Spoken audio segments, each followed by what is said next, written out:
तंबाकू चबाने वाले मुमालिक में पाकिस्तान का दूसरा नंबर। पूरी दुनिया में बिना धुएं या चबाने वाले तंबाकू से अमवात में तेजी से इजाफा हुआ है और सालाना 3.5 लाख अफराद लुक्माए अजल बन रहे हैं।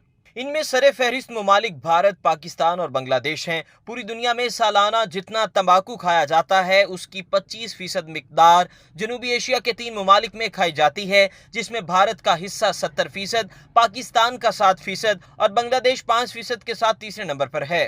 हाल ही में शाया होने वाली एक रिपोर्ट में कहा गया है कि गुज़िश्ता 7 बरस में आलमी सतह पर तंबाकू से अमवात में 3 गुना इजाफा हुआ है। दिलचस्प बात यह है कि यॉर्क यूनिवर्सिटी के माहिरीन ने यह तहकीक कोरोना वबा के तनाजुर में की थी, जिसमें लोगों के थूकने की आदत का जायजा लिया गया था। बर्रे सगीर पाको हिंद में तंबाकू खाकर जगह जगह थूकने का आम रुझान है, जो मौजूदा कोरोना वबा में मजीद खतरनाक साबित हो सकता है। इसकी वजह यह है कि अगर कोरोना का मरीज तंबाकू चबाकर थूकता रहे तो उससे मर्ज फैलने का खदशा दो चंद हो जाता है।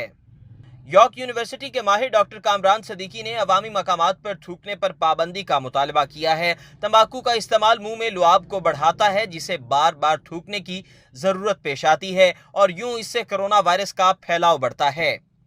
National institute of health research ने 2017 में कहा था कि तंबाकू खाने से हर साल मुंह, हलक और ग़िज़ाई नाली के कैंसर से 90,000 अफराद लुक्मा अजल बन गए थे, जबकि दिल और दीगर बीमारियों से मरने वालों की तादाद 2,58,000 बताई गई है, लेकिन अब उनकी तादाद में भी तेजी से इजाफा हो रहा है।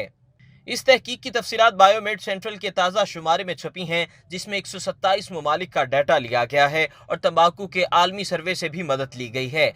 इनमें से 25% तंबाकू सिर्फ 3 मुमालिक यानी पाकिस्तान, बांग्लादेश और भारत में इस्तेमाल किया जाता है। माहिरीन ने इस रुझान की हौसला शिकनी करने के लिए सख्त कवानीन और पाबंदियों का मुतालिया किया है। अगर आपने अभी तक हमारा चैनल सब्सक्राइब नहीं किया तो अभी सब्सक्राइब करें और बेल आइकॉन को क्लिक करके हमारी लेटेस्ट वीडियोस के बारे में अपडेट जानें।